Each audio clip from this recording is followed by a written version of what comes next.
Et toi, là, si tu tombes sur cette vidéo, ne sais pas tout de suite, tu risquerais de passer à côté d'histoires absolument croustillantes, des histoires vraies. Je ne raconte que des histoires vraies. Et c'est sur une apparition qui a eu lieu au Japon. Eh ouais, alors tu connais Lourdes, machin, je sais pas quoi. Non, là, c'est Akita au Japon. Et on fait des 50 ans des premières apparitions. Et alors là, alors je t'ai dit de pas zapper parce que sinon tu passes à côté de ça. Mais je te dis zappe si t'as peur de t'en prendre plein la tronche, quoi, parce que ça remue sévère. Non mais vraiment. Sur ces bonnes paroles, sur cette petite introduction, merci pour les bonnes fêtes. Effectivement, c'est le 31 mars, Saint-Benjamin martyr. Figurez-vous que le Saint-Benjamin martyr est mort d'un des supplices. Il a été torturé et une des tortures est probablement celle. Je devrais pas le dire parce que si des gens veulent vraiment me faire du mal un jour, ils vont me faire ça. Mais bon, c'est pas grave. C'était une des morts les plus atroces. Il plantait des roseaux coupés sous les ongles pour faire péter les... Et moi, c'est le truc qui me ferait le plus flipper. Sa mère, la Vierge Marie, bien sûr. Parce que les ongles, c'est ce à quoi je tiens le plus, que je suis pianiste. Je pouvais pas descendre, donc... c'est le truc, moi, les doigts, les mains, j'ai toujours fait gaffe à mes doigts et à mes mains. D'ailleurs, j'ai jamais eu un seul problème à mes doigts et à mes mains de toute ma vie, hormis éventuellement un léger panari, mais bon, ça m'empêchait même pas de jouer. Donc voilà, c'est pour vous dire, on s'en fout, 36-15 ta vie. 36-15 ta vie, c'est assez vieux, ça, comme expression. Hein. C'était que dans les années 90. Je suis trop content d'être vieux, les gars, vous savez. Pas vous? C'est bon d'être vieux, de te dire que tu te délires sur des trucs des années 90, les gars. C'était il y a plus de 30 ans. Oh pétard, la vie passe vite, c'est génial. Bon, alors, Akita. Alors, nous sommes toujours dans le thème des fins dernières. On a vu dans la Bible, dans le magistère, c'est-à-dire l'enseignement de l'Église. On a vu plein de choses, je vais pas tout refaire. Et là, on en vient à un lieu d'apparition tout à fait spécial, peu connu, qui s'appelle Akita. Qui connaît Akita au Japon, où la Vierge Marie est apparue, puis surtout elle a généré un phénomène surnaturel d'une statue en bois. Une statue en bois, sans trou, sans trucage, sans rien. Une statue en bois qui s'est mise à pleurer. Il y a eu 101 lacrymations de mémoire. On va vérifier que je ne me trompe pas en relisant 2-3 choses. Donc elle est apparue à une brave sœur, qui plus est était sourde. C'est le comble, et elle lui a parlé. Et donc de 1973 à 1980, ce qui n'est pas vieux quand même, 1980, c'est 2 ans avant ma naissance. Donc il y a un certain nombre d'entre vous qui étaient déjà nés, hein. Eh ouais, je les reconnais là, les mamies du vendredi soir. Oh, ça va, je plaisante. Alors, donc, le message d'Akita ressemble beaucoup à celui de Fatima. Un peu comme si Marie, n'étant pas écoutée à Fatima, elle est obligée d'aller à l'autre bout du monde pour... voilà. Le 6 juin 1973, à Akita, une ville, petite ville, tout à fait inconnue, du centre du Japon, sœur Agnès Sasagawa. Hein, attention, la prononciation est très importante. Un soir, a vu une lumière sortir du tabernacle et envahir toute la chapelle. Tranquille. Voilà. Bon, ça commence bien. Son ange gardien lui apparaît. C'est intéressant, l'ange gardien qui, comme Fatima, apparaît avant. Ce sont encore une fois des anges qui ont préparé la venue de la Vierge. Je m'inspire du livre... Je viens vous préparer, préface de Monseigneur Marcaillé, un livre de Damien Sanchez qui s'est amusé un petit peu à faire un compendium des récentes apparitions de la Vierge Marie et des messages qu'elle adresse pour les temps qui sont les nôtres, c'est-à-dire la fin des temps. Et franchement, c'est un sujet qui est super intéressant parce que ça permet de prendre du recul par rapport à la période qui est la nôtre, la période où tout fout le camp, tout le monde dit tout fout le camp, mais pour une fois que tout le monde a raison. Et donc, voilà. Ça va? Donc, je reviens. L'ange gardien, là, qui lui apparaît vers le tabernacle dans cette chapelle du couvent, Il lui demande de prier à la brave sœur Agnès 151. À la fin de chaque mystère, la prière enseignée au petit berger de Fatima. Ô mon Jésus, pardonnez-nous nos péchés, préservez-nous du feu de l'enfer, et conduisez au ciel toutes les âmes, surtout celles qui ont le plus besoin de votre miséricorde. Vous la connaissez toutes, tous et toutes. J'espère que si vous ne la connaissez pas, vous tapez Ô mon Jésus, prière de l'ange Fatima, et vous la trouvez sur Internet. Et allez à dire cette prière à la fin de chaque dizaine de chapelets, puisque vous dites votre chapelet tous les jours, n'est-ce pas? Puisque la Vierge Marie demande de prier le chapelet, donc vous priez le chapelet tous les jours. Vous n'allez pas désobéir à la Mère de Dieu, quand même. Voilà. Hein? Suivez mon regard. Dans la chapelle, il y a une belle statue en bois faite à la main, qui n'est autre que Notre-Dame de tous les peuples. Notre-Dame de tous les peuples, un lieu de l'apparition de la Vierge Marie à Amsterdam, où elle est apparue quelques années auparavant, où les messages sont assez strange, yeah, you know, very strange, yeah. Voilà. La statue s'est mise à pleurer, donc la statue de Notre-Dame des peuples, là, d'Amsterdam, s'est mise à pleurer. Ce qui peut donner un indice de fiabilité aux apparitions d'Amsterdam, même si les messages de la Vierge Marie à Amsterdam sont vraiment chelous. Là, j'avoue que là, franchement, je vais même pas les aborder parce que c'est tellement chelou que moi-même, je suis en difficulté s'il fallait les interpréter. Mais enfin, les apparitions à Amsterdam sont reconnues, comme à Akita d'ailleurs.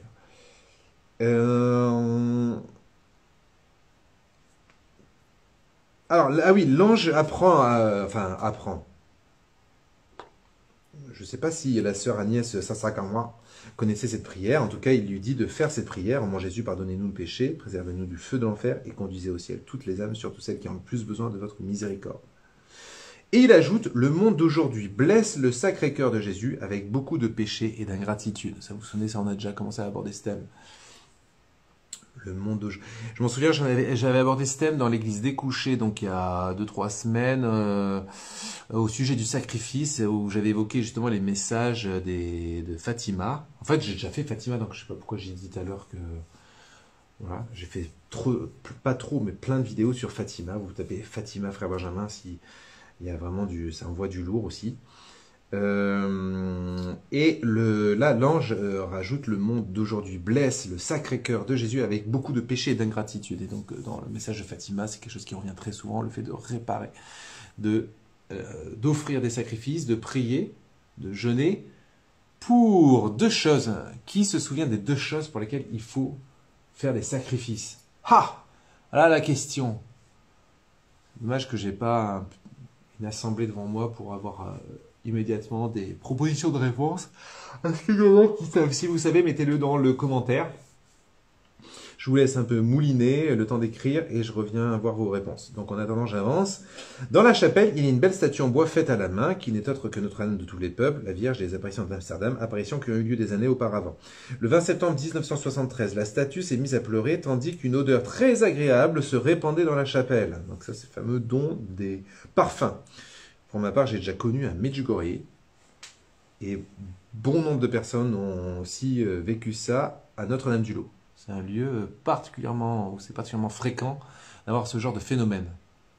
N'hésitez pas à partager le live et tout. Là, je vois que ça vient tout doucement. À partager le live, à dire que ça va être encore très fort ce soir, comme à chaque fois qu'on prie ensemble. Cela se produit 101 fois, j'avais raison, même devant l'évêque et les caméras de télévision. L'ange dira à la sœur que c'était 101 fois, car le 0 représente le monde, et le 1, les 2 femmes, Ève et Marie. Ève, le monde, plongé dans le péché depuis Ève. 1 de Marie, qui vient réparer, entre guillemets, en tout cas, remplacer le péché d'Ève. Marie Ève a été vaincue par le diable. Marie, c'est elle qui va vaincre le diable. Qui vainc déjà le diable, qui vainc le diable. Et nous apporte le salut. Enfin, c'est Jésus qui nous sauve, mais je veux dire, c'est par le fiat de Marie que tout cela s'opère. C'est très important. Alors, ça y est, j'ai mes petites réponses enfin qui sont arrivées. Donc, 1, pour consoler le cœur de Jésus, effectivement. Et 2, réparer les fautes des êtres humains, là, en réparation.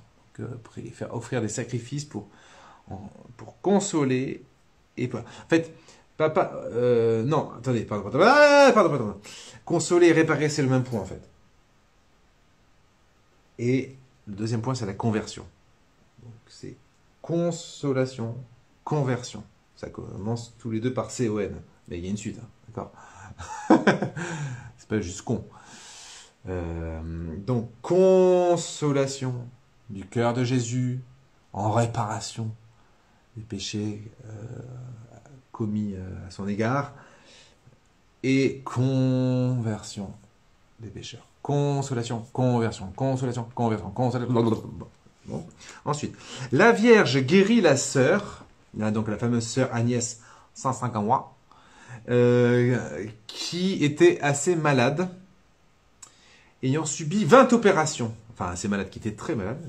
Elle lui demande des prières de réparation pour les évêques et les religieux, ainsi que pour le Saint-Père. Donc la Vierge Marie lui demande de prier en réparation, encore une fois, pour les évêques et les religieux, ainsi que le Saint-Père. Les messages sont un appel à la prière et au sacrifice. Tiens, c'est original ça. C'est la première fois que tu demandes Jean-Marie. Oh bah, voilà, donc vous avez compris, elle demande ça à tous les endroits où elle apparaît. Il y a peut-être à Lourdes, elle ne parle pas de réparation, elle parle juste de prière. Un petit tisane. Les messages sont un appel à la prière au sacrifice pour calmer la sainte colère de Dieu. Alors attendez, là ça va pas rigoler ce soir. Hein. Vous savez que là on va parler de la colère de Dieu ce soir. Donc ceux qui trouvent que c'est complètement rétro, que c'est vraiment obscurantiste, mais c'est l'ancien temps, le passé, c'est passéiste quoi. C'est l'ancien temps de l'Église où on parlait encore de châtiment, la colère divine, etc. Ben non, les gars, c'est le magistère de l'Église, c'est l'enseignement de l'Église, c'est l'Évangile, et c'est les messages de la Vierge Marie. Donc moi je veux bien vous dire autre chose, un truc plus light, hein, plus bisounours, mais j'y peux rien. Je vous répète, hein, comme je dis à chaque fois, je fais juste le perroquet. Oui, Nadine, prépare tes Kleenex. Et puis soyez bien assis surtout.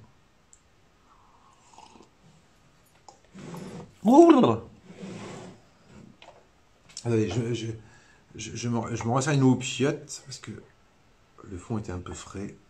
Enfin, il n'était pas aussi chaud. Alors.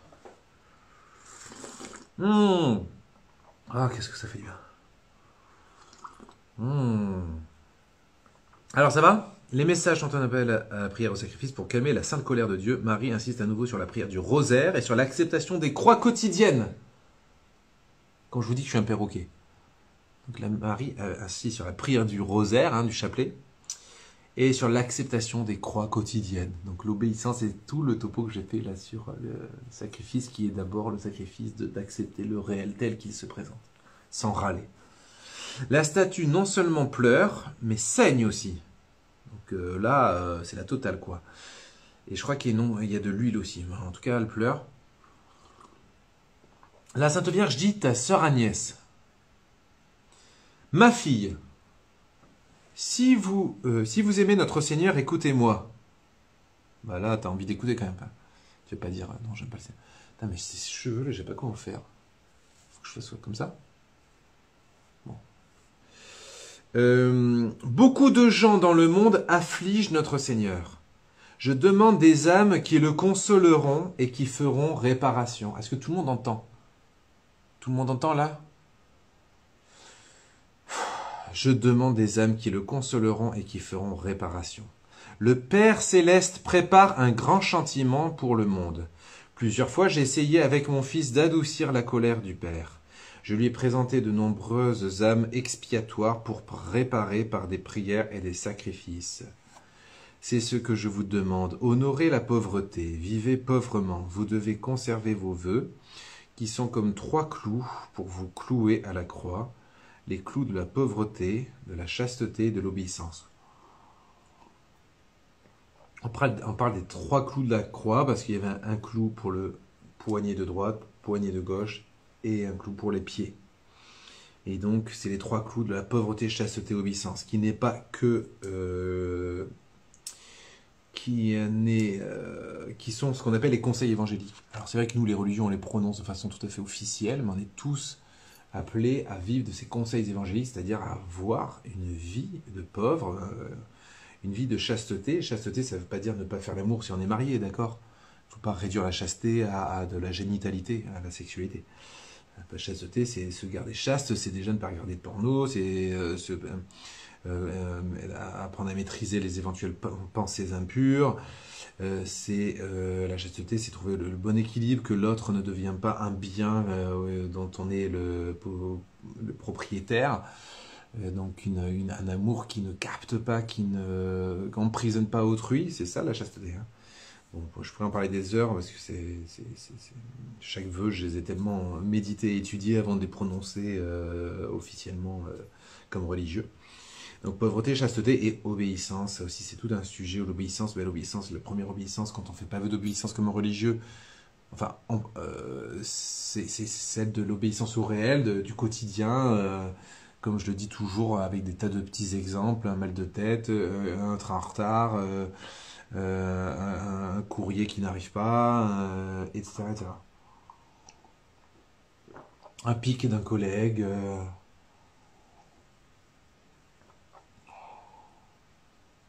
Ça va?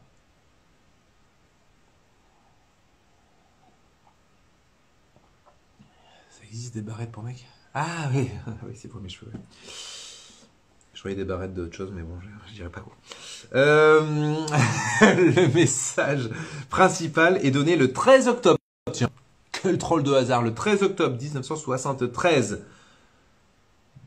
Donc le 13 octobre prochain, on fêtera les 50 ans de cette fameuse apparition du 13 octobre 73. Pardon. Et date anniversaire de la dernière apparition de Fatima et du miracle du soleil, bien sûr, qui était le 13 octobre 1917. Je ne vais pas attendre que vous répondiez, sinon on y est encore demain.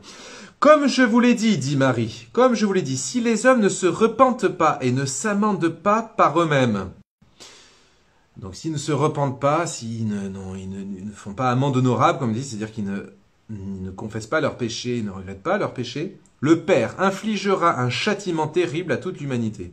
Ce sera un châtiment plus grand que le déluge, comme on n'aura jamais vu avant. Un feu tombera du ciel et va faire disparaître une grande partie de l'humanité, les bons comme les mauvais, n'épargnant ni les prêtres ni les fidèles. Les survivants se trouveront si désolés qu'ils envieront les morts. Ça vaut pas? C'est cool. C'est cool. Ça prend 3 clous. Et j'ai dit 3 clous. C'était peut-être pas là quand j'explique. Poignet gauche, poignet droit et les pieds. Les pieds cloués sur le même clou.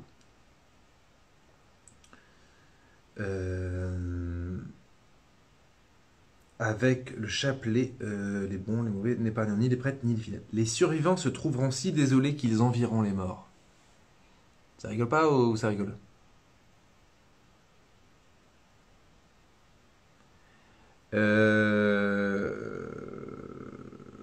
Je vais pas trop vite, vous voyez, parce que faut le temps que ces phrases percutent dans notre petite cervelle. Les seules armes qui vous resteront seront le rosaire, hein, tous ceux qui prient pas le chapelet là. Ce seront le chapelet et le signe laissé par mon fils. Alors le signe laissé par mon fils, pour moi c'est l'Eucharistie. Je ne sais pas ce que ça peut être d'autre. C'est la messe en fait. C'est l'Eucharistie. À moins que ce soit la croix, mais ça peut être la croix, mais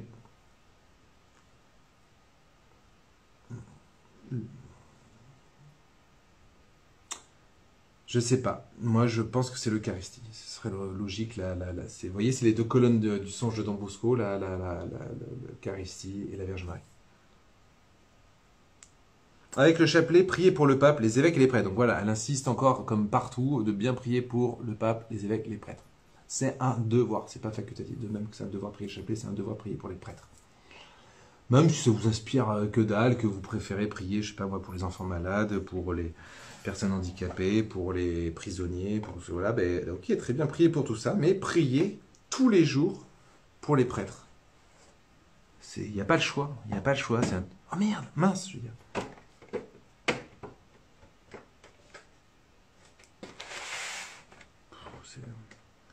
Les produits de nos jours, c'est vraiment du caca-crotte. Bon, donc, je suis parti pour regarder le replay. Je n'arrive plus à suivre avec tous les commentaires. Quoi, tous les commentaires? Je vois pas beaucoup de commentaires, moi.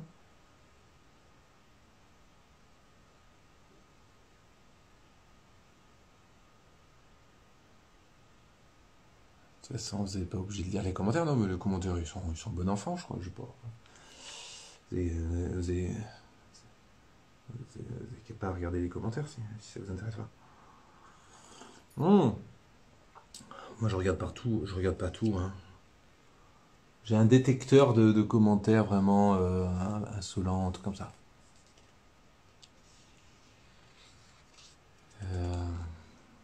Alors, le diable s'infiltrera, mais ceci étant, faites des commentaires plutôt dans le sujet. S'il y a des questions, par contre, en général, je réagis.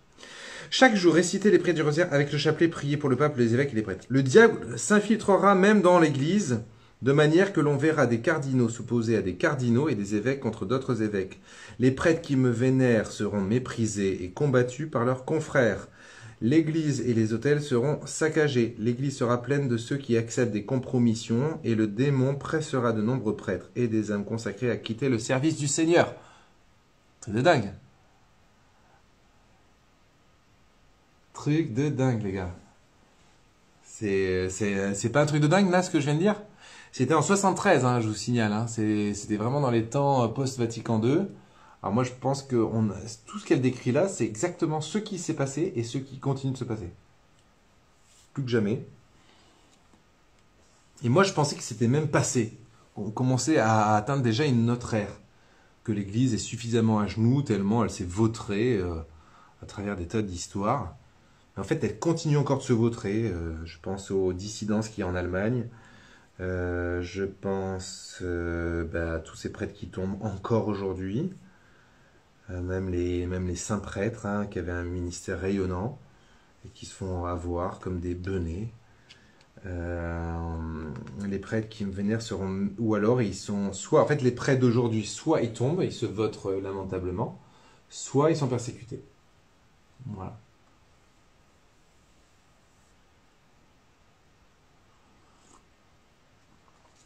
Voilà. Le démon va faire rage en particulier contre les âmes consacrées à Dieu. La pensée de la perte de tant d'âmes est la cause de ma tristesse. La pensée de la perte de tant d'âmes est la cause de ma tristesse. Prie beaucoup le chapelet. Moi seul peut encore vous sauver des calamités qui approchent. Celui qui se confie à moi sera sauvé. C'est fou que Marie dise ça. Hein. C'est quand même ouf. Pour moi, c'est des paroles de la co-rédemptrice, quoi. C'est les co-rédemptrices. Même si c'est pas ça, par contre, c'est pas le magistère officiel, hein, du moins pas encore. C'est pas non plus hérétique. Hein. C'est juste que ça n'a pas été confirmé officiellement. Y a des titres tels que médiatrice de toute grâce qui sont un peu similaires à cette notion de co-rédemption. Et il y a bien des éléments qui permettent de poser l'hypothèse théologique que Marie est co-rédemptrice. Néanmoins, l'Église s'est pas encore prononcée à ce sujet, donc c'est plus une opinion théologique portée par de plus en plus de monde et qui en voit des traces dans un certain nombre de révélations aussi mystiques qui vont dans le sens d'une Marie qui est particulièrement... c'est Jésus le seul sauveur, il n'y a aucun souci là-dessus, mais il nous fait rentrer, il nous fait participer à ce mystère du salut. Donc nous-mêmes, nous avons un rôle à jouer dans le salut du monde, hein, pour la gloire de Dieu et le salut du monde. Toutes nos prières, tous nos sacrifices nous unissent à Jésus Sauveur. C'est lui qui sauve, mais nous, comme on s'unit à lui, on est entre guillemets co-rédempteur, on sauve avec lui, en lui, au-dedans de lui, par lui. Mais la Vierge Marie, c'est un peu particulier parce qu'il n'y a aucun péché, aucune trace de péché en elle, ce qui fait que elle est totalement perméable à la grâce, elle est véhicule de grâce, elle est canal de grâce. Voilà. Les grâces qu'on doit à la rédemption accomplie par Jésus-Christ. Donc je pense que le prochain et dernier dogme qui sera proclamé au sujet de la Vierge Marie, ce sera Marie co-rédemptrice ou médiatrice de toute grâce. Il semblerait que Dieu veuille passer précisément par Marie et tout spécialement dans les derniers temps. D'où cette phrase un peu mystérieuse qui dit « Moi seul peux encore sauver les calamités qui approchent ». Parce qu'en fait, il n'y a plus que Marie qui retient le bras de Dieu prêt à sévir sur l'humanité déchue. Voilà. L'évêque, Monseigneur Ito, a vu la statue pleurer, a reconnu la manifestation et les messages de la Vierge. Peu avant, il avait envoyé un dossier au préfet de la Congrégation pour la doctrine de la foi de l'époque, le cardinal Joseph Ratzinger, afin qu'il puisse également étudier la véracité des messages et dépêcher quelqu'un au Japon pour enquêter sur les événements. Mais sa surprise a été grande lorsque le cardinal Ratzinger, qui deviendra plus tard Benoît XVI, après avoir lu le dossier, l'a contacté et lui a dit de sa propre voix « Nous n'enverrons personne pour enquêter au Japon. »« Mais pourquoi ?» lui a demandé Monseigneur Ito. « Parce que le message d'Akita est le troisième secret de Fatima. Il n'y a nul besoin d'enquête. » Autrement dit, Ratzinger, qui lui avait vu le secret de Fatima, a dit « Mais en fait, ce qu'elle dit à Akita, c'était le fameux troisième secret de Fatima. » Voilà, ça c'est clair.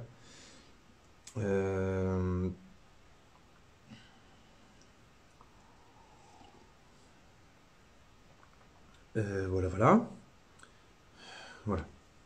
Ça va ? Le message d'Akita est donc la révélation du fameux troisième secret de Fatima. Cela est confirmé par le cardinal Ratzinger, lui qui a eu accès à ce secret. Le message d'Akita est donc le message que la Sainte Vierge a révélé depuis la Salette, Fatima, Amsterdam et Garabandal, mais qui n'avait jamais été rendu pleinement public et encore moins par un évêque. Pour quiconque veut connaître l'essence du message prophétique de notre Mère du Ciel, qu'elle nous transmet depuis des années, il lui suffit de lire le message d'Akita. C'est le message définitif qui contient les messages donnés précédemment. On pourrait dire que depuis le Japon, la statue de Notre-Dame de tous les peuples donne le tableau complet du puzzle dont nous avons parlé au début. Alors ça, il faut lire tout le livre pour comprendre, mais c'est pas grave. Marie, la dame vêtue du soleil du livre de l'Apocalypse, nous avertit, nous prépare à la fin des temps. Elle nous le transmet de façon claire, loin de toute interprétation possible. De grandes catastrophes naturelles, des persécutions et l'apostasie au sein de l'Église approchent. Trois éléments clés, qui sont bien entendu dans les Saintes Écritures aussi. Les catastrophes naturelles, les persécutions, l'apostasie. L'apostasie, c'est-à-dire le reniement de la foi du magistère de l'Église. Le docte enseignement, l'enseignement fidèle de la tradition de l'Église.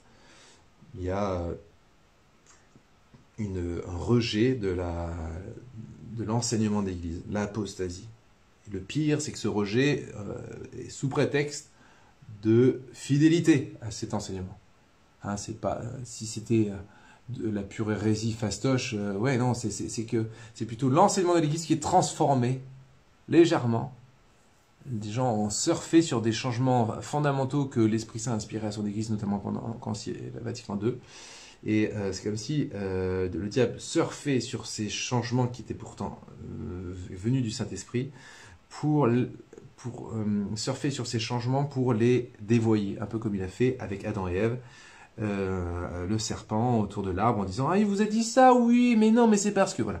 Et donc c'est toujours ça, la stratégie de Satan, c'est pas des gros mensonges que tu te manges en pleine gueule et que c'est une évidence. C'est des transformations subtiles. C'est des manipulations de pensée. Et c'est comme ça que, se servant d'une révélation hautement spirituelle venant du Saint-Esprit, c'est-à-dire Vatican II, il va réussir à déformer tous les trucs, toutes les petites éventuelles brèches qu'on pourrait inventer presque à partir de Vatican II, pour déployer de l'hérésie et de l'apostasie. C'est pour ça qu'on en est arrivé à toute une génération, éventuellement de prêtres, de chrétiens, qui n'ont plus d'amour de l'Eucharistie, qui n'ont pas une dévotion sacrée et une sainte crainte de l'Eucharistie. C'est pour ça qu'on a toute une génération de prêtres et de chrétiens qui ont négligé la prière de la Vierge Marie, qui ont négligé les sacrements, notamment de la confession.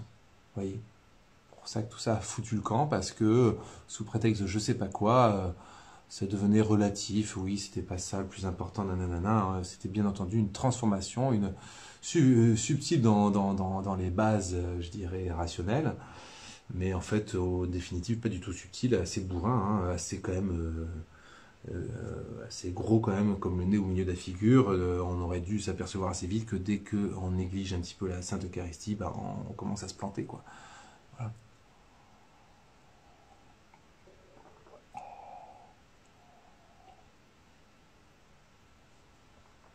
Voilà. Donc, Marie, la dame vêtue de soleil. Attendez. C'est le message définitif. Le Marie. Catastrophe naturelle, des persécutions, l'apostasie au sein de l'Église. Et pour lui donner une crédibilité totale, cette fois, le message est accompagné de lacrymation surnaturelle. Donc, les fameuses larmes qui coulent de cette statue, alors sans trucage ni rien.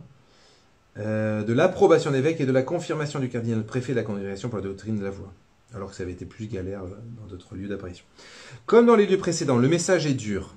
Le feu tombera du ciel et anéantira une grande partie de l'humanité. Dans la lettre pastorale de reconnaissance des apparitions, l'évêque a déclaré qu'il aurait été difficile de croire un message aussi terrible de la Vierge s'il n'avait pas eu des preuves irréfutables qu'il s'agissait de la Mère de Dieu elle-même. Mais il souligne que le châtiment est conditionnel, si les hommes ne se repentent pas et ne s'amendent pas. Hein? Tout le monde a entendu ça? Ah ben, je l'ai lu tout à l'heure, vous n'avez pas fait gaffe? La Sainte Vierge dit, comme je vous l'ai déjà dit, si les hommes ne se repentent pas et ne s'amendent pas par eux-mêmes, le Père infligera un châtiment terrible à toute l'humanité. Ah ah! C'est pour ça qu'on a besoin d'évangélisateurs. On a besoin d'âmes de prière qui portent le monde et qui permettent une multitude de conversions d'âmes, de gens qui se rapprochent de Dieu et qui, ce faisant, cette armée qui tout doucement s'élève de la terre, cet encens de prière et de sainteté qui s'élève de la terre sont comme un paratonnerre, comme un bouclier, comme voyez, un nuage de fumée qui empêche l'attaque des anges de Dieu pour le châtiment divin. Comme dans les lieux précédents, le message est dur, ça j'ai déjà lu. La manifestation de la Vierge à Akita a duré de 73 à 81, mais tout ne s'est pas arrêté là, car immédiatement après la même année, 3 apparitions importantes pour le monde ont eu lieu et ont pris le relais, dont Kibeo, Medjugorje et Escurial. Et ouais, 81, 3 autres lieux. Elle arrête d'apparaître à Akita au Japon en 81, et hop, qu'est-ce qui se passe? Elle commence à apparaître à Kibeo au Rwanda, à Medjugorje en Bosnie et à Escurial en Espagne. Avec toujours un peu les... À Kibeo, ça pourrait être sympa de lire un peu ce qui s'est passé à Kibeo. Je regarde l'heure. Ouais, il y a moyen. Est-ce que vous avez des questions avant de passer à Kibeo? Voilà, ça peut être atténué, mais toujours la Vierge Marie nous secoue les puces pour en déployant un peu de la conversion, un minimum de peur, parce que la peur c'est pareil, on pense que la peur c'est forcément... On dit souvent, mais non, faut pas avoir peur de Dieu. Bah écoute, si la peur peut te permettre un peu de te bouger le cul et prier ton chapelet, je me dis c'est pas plus mal. Voyez quoi.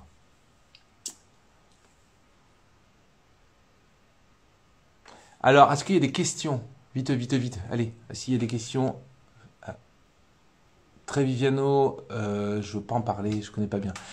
Pourquoi ces messages hyper importants sont méprisés par l'Église hiérarchique? Je ne sais pas si c'est méprisé, non. Non, méprisé, j'irai pas jusque-là. Plutôt une forme d'indifférence générale. Vous aurez qu'il y ait une indifférence générale à la mystique. Mais ça, moi, je ne comprends pas pourquoi.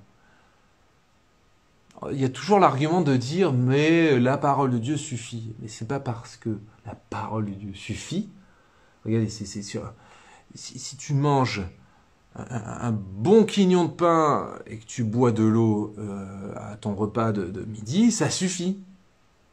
Mais enfin, si sur le pain tu peux mettre un petit peu de reblochon, un petit bout de sauciflard, c'est pas plus mal, hein? Donc moi, qui aime le sauciflard, Je me contente pas du pain et je pense que si Jésus prend la peine et la Vierge Marie prend la peine d'apparaître, effectivement, on ne doit pas en être indifférent. Moi, ce que je reprocherais, c'est pas forcément du mépris, c'est de l'indifférence. Mais c'est vrai qu'il y a tout ce qu'il faut dans l'Évangile. Je ne dis pas le contraire, mais moi, je trouve que ces messages-là, ils nous permettent de redécouvrir l'Évangile avec plus d'acuité, justement. C'est exactement l'inverse, en fait. C'est pas, je me contente de l'Évangile, j'ai pas besoin de ça. Non, c'est, j'ai besoin de ça pour redécouvrir l'Évangile, en fait. Voilà. Mais bon, écoutez, je vais pas. Comment on dit l'expression avec les moulins? Moulin de parole? Je sais plus. Ouais, est-ce qu'il y a des questions?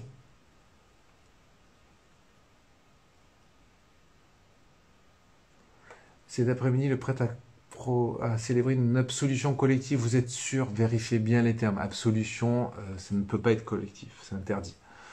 Donc de toute façon, c'est pas valide. Et donc, alors s'il a utilisé ce mot, bah, c'est regrettable, c'est une faute théologique. Après, est-ce qu'il a vraiment utilisé ce mot? Vérifier quand même. Qui est une célébration de la réconciliation entre guillemets collective, c'est-à-dire qu'ensemble on demande pardon à Dieu, qu'on fait des prières autour du pardon, mais ça ne vaut pas, ça n'a pas de valeur sacramentelle. Voilà. Et s'il propose pas la confession individuelle, c'est peut-être parce qu'il était seul prêtre et que se voyait pas confesser tout seul, voilà, ou alors que c'est pas son truc, hélas, c'est difficile à croire, mais voilà. Heureusement que l'on n'a pas la foi pour tenir le choc. Heureusement qu'on a la foi pour retenir le choc et avoir la joie et l'espérance. Bah oui. Ah, vous me dites si.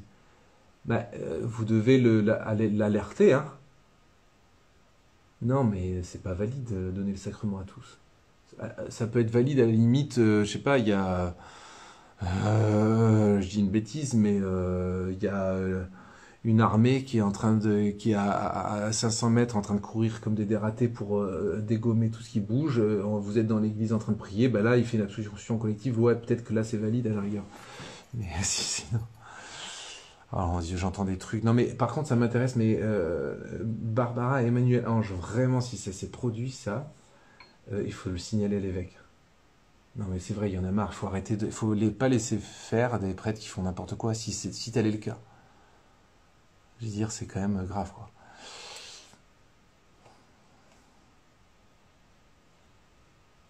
Avez-vous des conseils pour bien évangéliser ou parler de Dieu aux autres?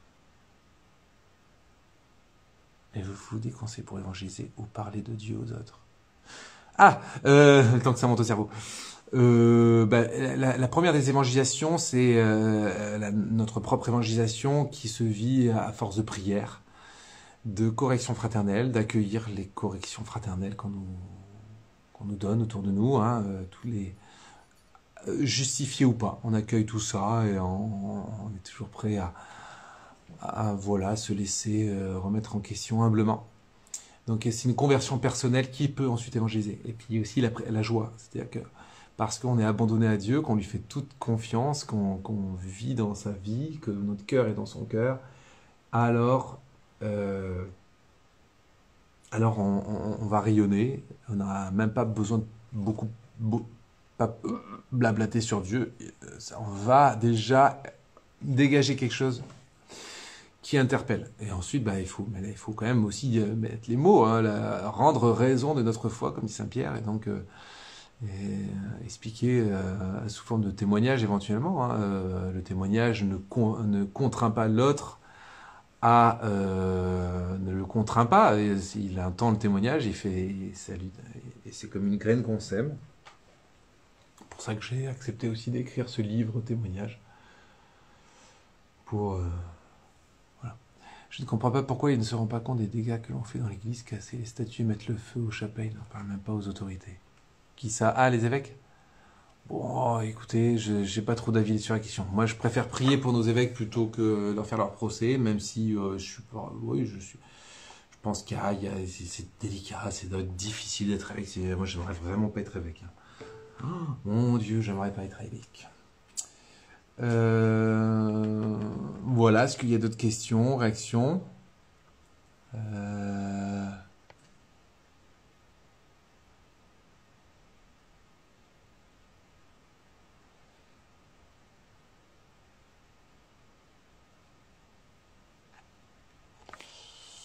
Euh, Voilà. Alors, bah, on attaque Kibéo, alors. C'est ça, c'est pour ça que vous ne posez pas de questions, c'est parce que vous voulez avoir la suite sur Kibéo. Bon. Bon, et ben c'est parti, Kibéo, nous sommes au Rwanda. De 1981 à 89, apparition reconnue le 28 avril 1981 à midi 35, dans la salle à manger de l'école de Kibéo. Imaginez à la cantine à Don Bosco, là. Alphonsine Mumureke. Une élève... Je suis con. Non, c'est pas... une élève de 16 ans entend une voix qui l'appelle « ma fille ». Imaginez, là, tu fais la queue dans la cantine, tu essaies de passer une grugée et tout, et puis là, t'entends « ma fille ». C'est trop bon, hein. Elle se rend dans le couloir et voit une belle dame. Elle a une robe blanche, sans couture, petit détail comme ça, et un voile blanc sur la tête. Je ne saurais définir la couleur de sa peau, mais elle est d'une beauté incomparable. Elle a les mains jointes au niveau de la poitrine, les doigts pointant vers le ciel. C'est pas beau ça. Alphonsine lui demande « Qui êtes-vous » Elle lui répond « Je suis la mère du Verbe. » Quand même. Achète-toi des lunettes. La Vierge se présente sous le nom de Nyanawa Jambo. Dire que c'est en replay de foot, mais conneries, je sais pas ce que... Bon. Dans la langue locale, et avait la peau foncée, plutôt foncée, quoi. Bah, il y a différentes interprétations. Apparemment, elle se rend sur le continent africain pour transmettre une fois de plus le même message, et comme les deux autres apparitions qui ont commencé la même année, c'est-à-dire Medjugorje et Escorial, la Vierge assume plus que jamais le rôle de la mère éducatrice en enseignant à ses enfants le chemin de conversion à suivre. 2 points, ouvrez les guillemets, je lis un message à la Vierge Marie, est-ce que vous êtes prêts? Ha! Le temps qui reste est court, mais vous êtes distrait par les choses de ce monde. Bon sang de bonsoir. Non, ça c'est moi. Autant pour moi, j'ai craqué. J'ai vu beaucoup de mes enfants se perdre et je suis venu leur enseigner le vrai chemin. Je répète, le temps qui reste est court. Vous avez entendu ou pas? Le temps qui reste est court. Mais vous êtes distrait par les choses de ce monde. J'ai vu beaucoup de mes enfants se perdre et je suis venu leur enseigner le vrai chemin. C'est pourquoi j'ai voulu venir, surtout ici au Rwanda, parce qu'il y a encore des personnes humbles qui ne sont pas attachées à l'argent et à la richesse. Joli compliment, hein. Il y a des Rwandais dans le chat. Les apparitions de Notre-Dame de Kibéo ont eu lieu donc le 28 novembre 81 jusqu'au 28 novembre 89. Ce qui fait donc un total de 8 ans. C'est ça, hein? Je suis foutu d'avoir un doute sur des trucs aussi simples. Elles ont été reconnues par l'évêque le 29 juin 2001. Vous voyez, donc c'était reconnu peu de temps après les apparitions, bien que leur dévotion publique ait été autorisée depuis août 1988. Un peu comme Medjugorje, ou même si les apparitions en cours, la dévotion publique est autorisée. Depuis quelques années. Dans ses messages, Marie parle de l'importance de la prière, du retour à l'homme à Dieu et des dangers qui s'approchent. Cette fois, notre Mère du Ciel a choisi une jeune élève. Elle lui est apparue à l'école, devant tout le monde, malgré les moqueries et l'incrédulité qu'elle a dû subir. Évidemment, j'imagine un élève ici qui dit « Je vois la Sainte Vierge », on va tous rigoler, les adultes en premier, quoi. Enfin, pas moi. Malgré les moqueries et l'incrédulité qu'elle a dû subir, peu après, d'autres camarades de classe ont également commencé à voir la Vierge, au nombre de 7 en tout, bien que 3 seulement aient été reconnus dans l'approbation des apparitions.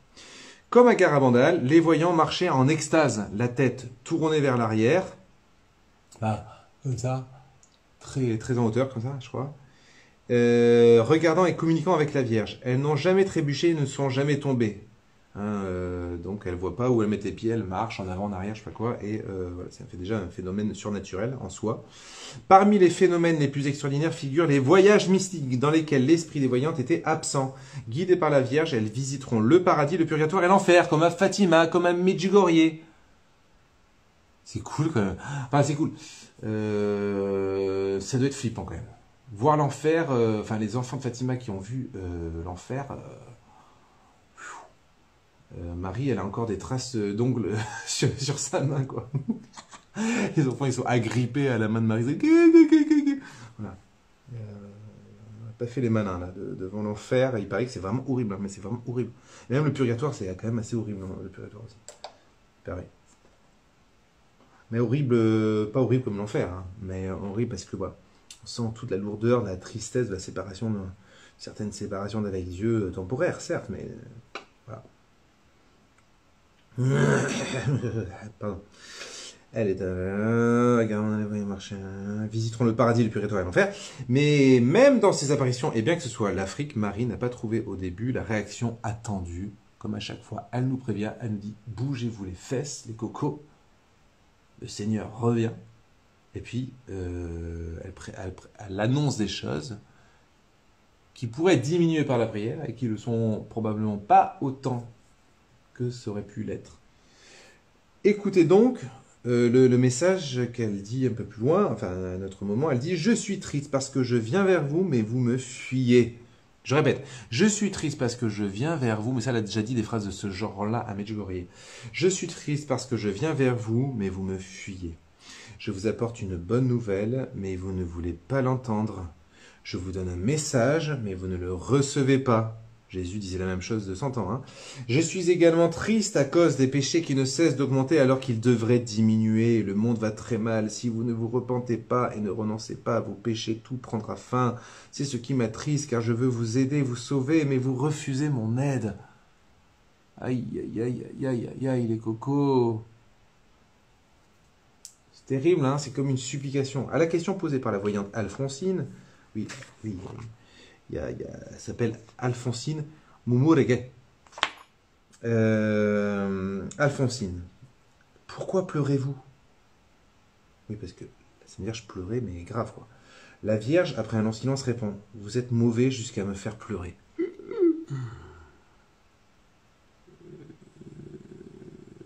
Vous avez entendu?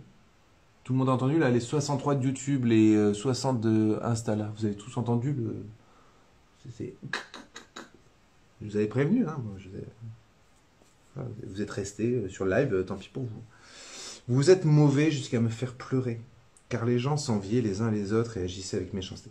Ma fille, j'ai ouvert et ils n'ont pas voulu entrer. A répété 3 fois la Vierge. Je répète du coup 3 fois. Ma fille, j'ai ouvert et ils n'ont pas voulu entrer. Ma fille, j'ai ouvert et ils n'ont pas voulu entrer. Ma fille, j'ai ouvert et ils n'ont pas voulu entrer. Voilà le cri déchirant du cœur de Jésus, du cœur de Dieu, du cœur de la Vierge Marie qui essaie de nous interpeller de toutes les façons possibles, inimaginables, et qui se bute toujours à notre refus de suivre le Christ parce qu'on a autre chose de mieux à faire, on se croit plus intelligent, on se croit suffisamment priant, on se croit suffisamment ceci, suffisamment cela, et on passe à côté de la porte ouverte que la Vierge nous marie de l'entrée vers la sainteté. Je vois que le monde est dans une impasse, je suis venu vous sauver, mais vous m'avez rejeté. Oh, ça déchire quand même. Vous m'avez rejeté, dit-elle. Vous m'avez rejeté. Je vois qu'il y a un Benjamin qui se connecte. Bonne fête. Ah, excusez-moi, j'ai une crise de sommeil. Lors des apparitions, la Sainte Vierge a donné une catéchèse complète. Elle leur a enseigné l'importance du chapelet. Bah ça alors. Vous avez déjà... Maudite Queen, c'est qui? Et Mathis, lequel? Lors des apparitions, la Sainte Vierge a donné une catéchèse complète. Elle leur a enseigné l'importance du chapelet. Incroyable. Hein, c'est la première fois qu'on entend ça. Hein. Jamais elle a parlé du chapelet dans tous les autres lieux d'apparition, n'est-ce pas? Hein, et c'est pour ça que du coup, il n'y a pas de raison de prier le chapelet. Hein, elle en parle si peu. Elle leur a enseigné l'importance du chapelet, de la prière sincère, de la pénitence. La prière sincère, ça rejoint Medjugorje. Elle dit apprenez à prier avec le cœur. Priez jusqu'à ce que la prière devienne joie. C'est-à-dire que pas la joie émotionnelle, mais que la prière devienne une évidence, quoi. Comme on respire, quoi. Comme un besoin. Excusez-moi, hein, c'est le vendredi. Elle leur enseignait l'importance du chapelet, de la prière sincère, de la pénitence, de l'amour, de la foi vivante, de la conversion et surtout elle insistait sur son appel à la réconciliation et au renoncement au péché. Elle a déploré l'idolâtrie, l'irrévérence, le matérialisme, l'hypocrisie et l'immoralité sexuelle. Comprenez que la recherche du plaisir mène au péché, mais que la souffrance mène à Dieu.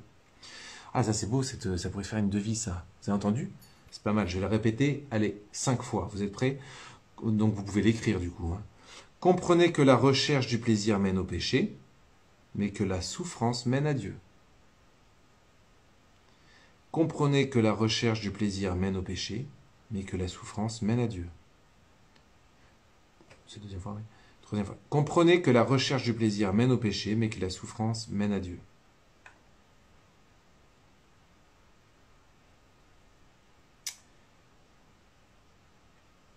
Comprenez que la recherche du plaisir mène au péché, mais que la souffrance mène à Dieu. Comprenez que la recherche du plaisir mène au péché, mais que la souffrance mène à Dieu. Après les apparitions qui ont commencé il y a de nombreuses années à la Salette, la Sainte Vierge a lancé un nouvel appel urgent au monde en 81, repentir, réconciliation, conversion du cœur, comme à Medjugorje.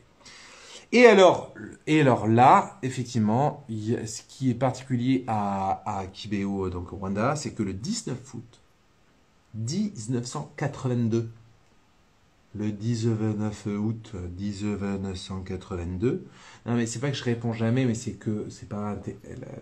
Je crois que c'est plus intéressant d'entendre une phrase « Comprenez que la recherche du plaisir mène au péché, mais que la souffrance mène à Dieu » que de dire à chaque fois que quelqu'un dit « Bonne fête, frère Benjamin, merci ». Parce que sinon, j'ai passé mon live à dire merci. Et j'ai déjà dit au début. Le 19 août 1982 est un jour très spécial. De nombreuses personnes accourent à l'apparition en espérant un beau message et un miracle. Mais quand la Vierge apparaît, les voyantes la voient très triste et extrêmement bouleversée. Elle pleure. Et les visionnaires pleurent avec elle. On a les apparitions d'Alphonsine en train de pleurer parce qu'elle voit Marie pleurer, quoi. Oh, pétard. Oh, ma gosh, si je vois Marie pleurer, mais moi, je vais être dans un état, les gars. Ils tremblent même. Ils sont tremblants, quoi, les voyants.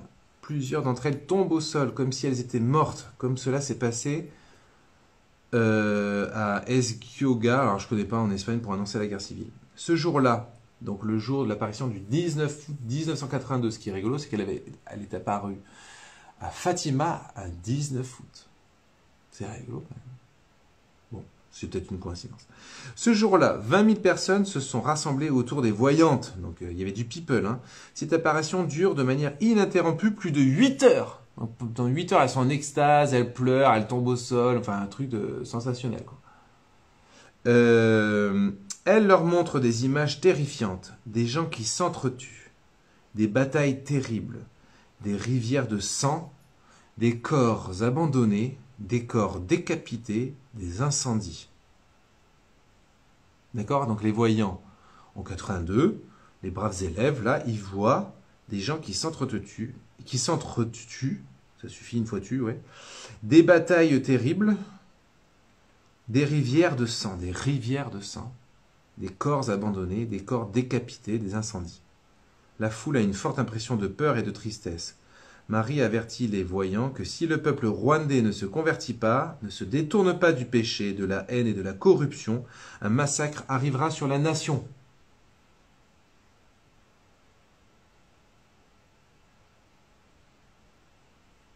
Est-ce qu'on peut être plus clair? Eh bien non. Les prêtres ont interprété ces visions comme symboliques. Ah bah oui, c'est symbolique, c'est le combat spirituel. Les têtes représentent le rationalisme, les morts représentent le péché. Mais non, c'était le triste présage de ce qui se passera 12 ans plus tard. 12 ans plus tard.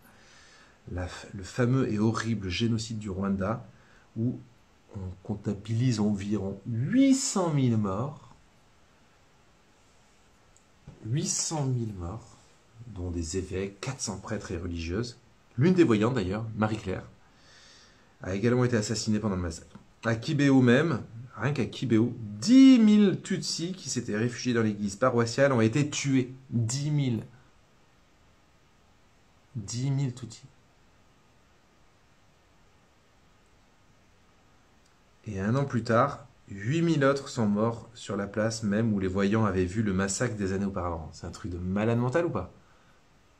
symboliquement, c'est dingue. Là, il y a la fameuse apparition de 8 heures, là, que je viens de vous dire, 19 août 1982, où ils ont vu tout ce sang couler dans les caniveaux, etc. Ces morts, ces décapitations et tout. Et ben, 12 ans plus tard, t'as 8000 morts rien que sur cet endroit. Je sais pas si vous me suivez là. L'Église catholique a été persécutée à partir de ce moment, ce qui a considérablement réduit le nombre de catholiques dans le pays. La Vierge a clairement indiqué qu'une partie de son message ne concernait pas seulement le Rwanda, mais le monde entier. Et donc, comme dans d'autres lieux, la Vierge Marie a demandé qu'un sanctuaire soit construit à Kibeho pour garder vivant le souvenir de l'apparition. Cette demande, reçue pour la première fois par Alphonsine le 16 janvier 1982, a été répétée plusieurs fois au cours de cette année. Le sanctuaire marial a été construit 10 ans plus tard. Il a été appelé sanctuaire de Notre-Dame des Douleurs. Une guerre que quelqu'un met dans le commentaire, on aurait pu éviter cette guerre. Exactement. Mais c'est ça qui est dingue. C'est ça qui est dingue, les amis. C'est que si le monde arrêtait de suivre ces idéologies à la mort moelle-neu de notre Occident devenu totalement fou, si les gens se mettaient à prier, à retourner vers Dieu, mais il y aurait le cours des événements serait changé, les gars. C'est un truc de malade. Et si, admettons même que si même nous, les chrétiens, on était davantage chrétiens, eh ben, il y aurait bien des choses qui n'arriveraient pas. C'est fou, hein. Et moi, je bats ma coupe, moi le premier, quoi. Je me dis, Benjamin, t'es pas assez fervent, tu ne pries pas assez, tu ne offres pas assez de sacrifices, quoi. Parce que si nous, tous les chrétiens, on avait le feu, là aussi, il y aurait des choses qui seraient repoussées, des guerres amoindries, des virus amoindris. D'ailleurs, ça a peut-être été le cas. Mais voilà. En tout cas, Kibeho, ce carnage aurait peut-être pu éviter si les gens avaient écouté la Sainte Vierge là-bas. S'ils avaient pris au sérieux ces avertissements. C'est fou, en plus, on est averti, on ne change même pas. C'est-à-dire qu'on ne change pas quand on n'est pas averti, admettons. Mais quand on est averti avec tous ces détails, ça ne suffit, ça ne sert à rien.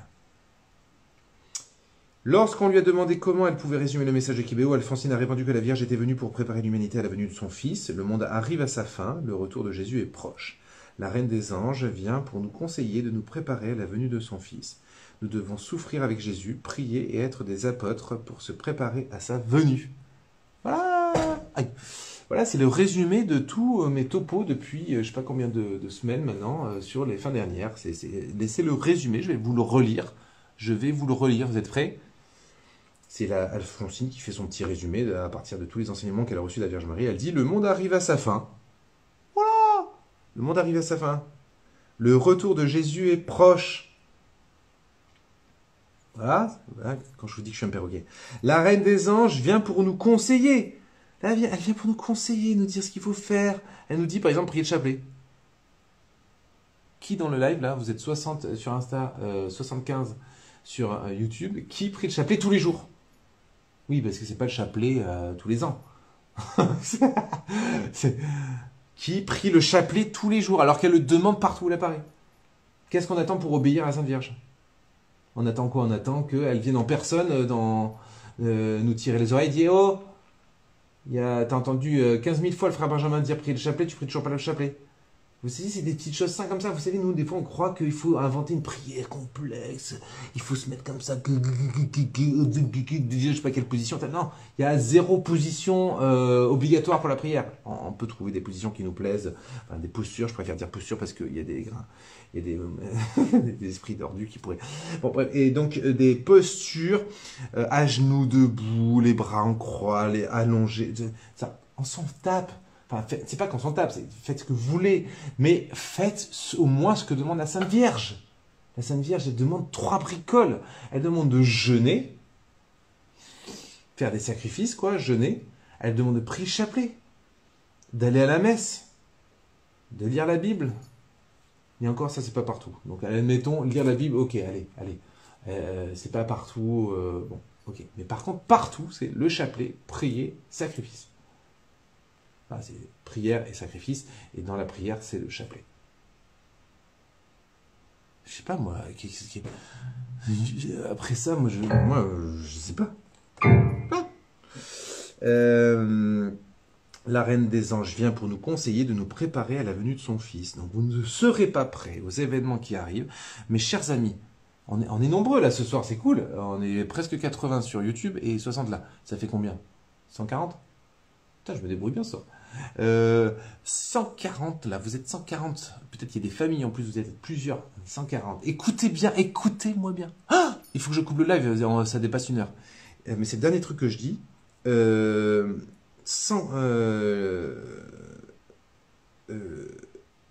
La Reine des Anges vient nous conseiller la venue de son Fils. Vous, ouais, c'est ça que je veux dire, vous ne serez pas prêts à accueillir tous les événements qui sont en train d'arriver. Vous ne serez pas forts, vous ne serez pas prêts si vous ne priez pas le chapelet. Est-ce que ça vous va comme ça, c'est plus clair? Nous devons souffrir avec Jésus, prier et être des apôtres. Nous devons souffrir avec Jésus. Vous voyez? Prier et être des apôtres pour préparer sa venue. C'est ainsi que la Sainte Vierge lui dit, il ne reste plus beaucoup de temps pour préparer le jour du jugement dernier. Vous devez changer votre vie et renoncer au péché. Priez et préparez-vous à votre mort et à la fin des temps. Vous devez vous préparer pendant qu'il est encore temps. Ceux qui font le bien iront au ciel. S'ils font le mal, ils se condamneront sans possibilité de recours. Ne perdez pas de temps et commencez à prier et faire le bien dès maintenant. Il ne reste pas beaucoup de temps. Jésus revient. Wouh! Bon les gars, je coupe le live sur Instagram. Je propose que la prochaine fois, je relirai tout ce passage-là. Parce qu'il est tellement puissant, mais là, si je commence à partir dessus, voilà. En plus, il y a encore d'autres choses à dire sur Kibéo. Donc la prochaine fois, je continue un peu sur Kibéo. Ok? Allez, je coupe le live. Merci. Je coupe le live sur Insta seulement. Ne vous inquiétez pas.